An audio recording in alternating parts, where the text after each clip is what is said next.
అనకాపల్లిలో bulk drug park ఏర్పాటుని వ్యతిరేకిస్తున్న స్థానికులు హైవేని దిగ్బంధించారు. పనులు ఆపేయాల్సిందే అంటూ రోడ్డుపై బైఠాయించారు. చివరికి కలెక్టర్ వారితో చర్చలు జరపడంతో ఆందోళన విరమించారు. అనకాపల్లి జిల్లా నక్కపల్లి మండలం రాజయ్యపేటలో మత్స్యకారుల ఆందోళన ఉద్రిక్తంగా మారింది. బల్క్ డ్రగ్ పార్కుకు వ్యతిరేకంగా మత్స్యకారులు రోజంతా నిరసన తెలిపారు.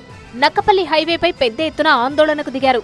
హైవేను దిగ్బంధించి రోడ్డుపైనే బైఠాయించారు రాజయ్యపేట పరిసర గ్రామాల ప్రజలు. దీంతో 2 రూట్లలో కిలోమీటర్ల మేర ట్రాఫిక్ నిలిచిపోయింది. ప్రభుత్వం వెంటనే బల్క్ డ్రగ్ పార్కు రద్దు చేస్తున్నట్టు ప్రకటించాలని డిమాండ్ చేశారు మత్స్యకారులు. తమకు సంఘీభావంగా వస్తున్న వారిపై ఆంక్షలు పెడుతున్నారంటూ ఆగ్రహం వ్యక్తం చేశారు. కలెక్టర్ స్పష్టమైన ప్రకటన చేసే వరకు వెనక్కి తగ్గేది లేదన్నారు మత్స్యకారులు. ఆర్డీఓ రమణ వారితో చర్చలు జరిపినా వినలేదు.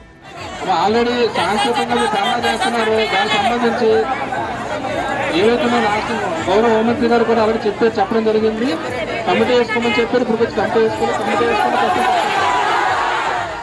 నక్కపల్లిలో ఆందోళనకు దిగిన మత్స్యకారులతో కలెక్టర్ చర్చలు సఫలమయ్యాయి.